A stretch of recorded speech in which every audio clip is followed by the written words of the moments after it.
I'm Dan Hunt, and this is Up Close and Personal.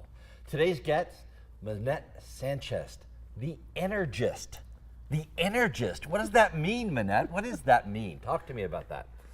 To me, what it means is just being aware of energies. I've studied a lot of different modalities, and I've realized that everything's energy. Wow, that's really, really cool.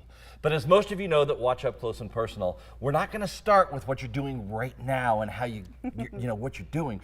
We're going to go back to how you got there. So as a little girl, you grew up in California, Yes. Central California. Yes. So tell me, what was it like growing up in Upland, Barstow area? Southern California is really a culture to its own. It's really amazing. It's I don't know, just with the warm and the sun and the people, you get to experience a lot of life out there. Now, talk to me a little bit about your childhood. You had some difficult family situations, so let's talk about those family situations as you were growing up, a little girl. What went on there at your house? I believe in the beginning there was just a lot of trauma and drama, what I'm going to call, and different abusive situations that it really empowered me to learn the tools to overcome and still be able to not just be a survivor, but to learn to thrive even after those situations. And those situations you believed were caused, your dad was a Vietnam vet and came back. Actually, before you were born, he came back, right? Yes. And you think that the stress, he was special forces, so saw things that most people shouldn't see and had a hard time dealing back into society, correct? Yes, I really feel that when someone's exposed to something like that, like as you said, most people have never experienced that, they come back really changed, and it's hard for them to integrate back in society. So it's one of the reasons I started to pursue psychology and different tools just to help people learn to deal with that level of stress and still thrive. Exactly. Now, we were talking earlier today, and you said something that really resonated with me.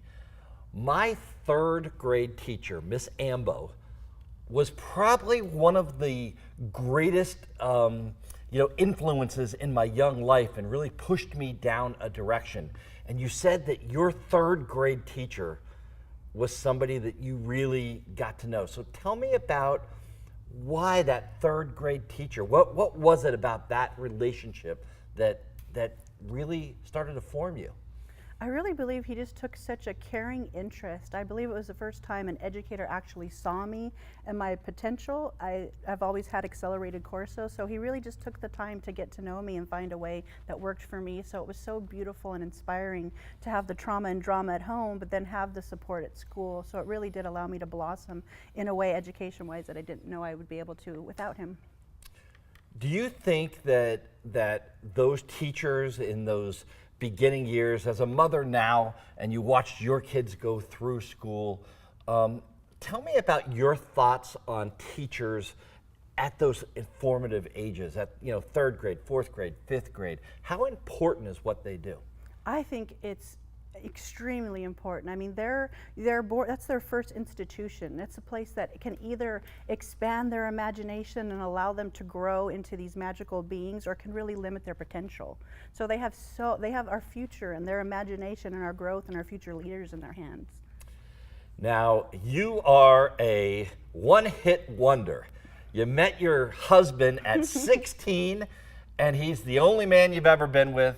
Tell me about that, because I think you made him wait a little while before you got married. So let's talk about your husband and how he came into your life. Well, we've been together since I was 16, and I think what drew me to him is we had those traumatic childhoods, but he had this heart and this willingness to want to, if he committed to a family, just to make it the best he could be and not repeat the mistakes of the past. So it's been amazing. Next year will be 30 years, and we just support and grow. I mean, you have your ups and downs, but if you could take the time to realize that it's an investment, and sometimes you compromise, and sometimes you grow. I mean, having that partner that you can run that life with, and just thrive with, it's amazing. You have two children. One of them is all grown up. She's a nurse now. Let's talk about the joy of motherhood and what it meant to you from a young age all the way up to now. She's an adult out on her own and a nurse. You know, it was really, it's to me, motherhood, I think if you're committed to it, it'll be one of the hardest things you ever do, but it will be one of the most rewarding. I mean, to see your kids go out there and grow and what they contribute and bring to the world, even at a small age, they already know who they are. So Right. just to see them really grow and to provide that space for them to grow into what makes them happy, not what you think will make them happy, but what will make them happy, really allows them to grow in magnanimous ways. I mean, it was really beyond anything I thought possible. It's so amazing. And just seeing her, the way she talks about her patience that she gets and the way she cares. She's won these awards already, so it's just, it fills me with pride and just amazing at the young woman she's become. Now, you grew up in Upland Barstow, and you said to me earlier that before my kids hit middle school, I want to get out of here. What was the thought process of wanting to get out of that small town atmosphere?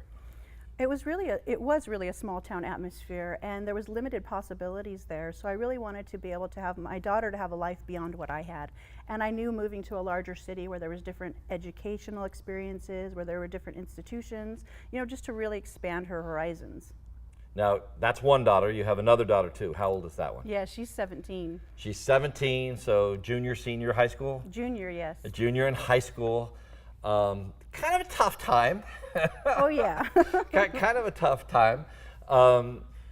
You know, being an Energist, I mean, are you seeing things with your daughter that are the same as when you grew up, or are you making changes in her life as she's growing up from what you came up with? Absolutely making changes, and that's one thing she's even voiced to me, is how much different her life is than the past. You know, I really feel like this is our first free generation, free of drugs, free of violence, free of limited opportunities and beliefs, and this generation is really thriving, and more than anything, that just fills my heart with joy. And my young one is so creative, so I have the more science and mathematics, and then I have the creative and artistic one. So in early 2000s, you moved from Barstow to Las Vegas. Your husband got a job here. I guess his company transferred him here. And you started working with doctors on energy. So talk to me, where did this energy field come from?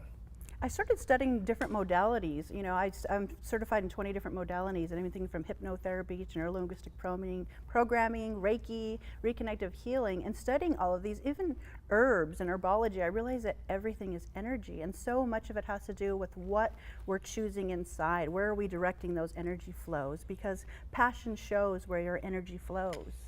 So, and my wife said that you have all these little statements like that. You have the little statements, so that's great. So from working in doctors' offices and with patients directly, at some point you decided to open up the Las Vegas Enlightenment Center. Tell me about the center and where it came from.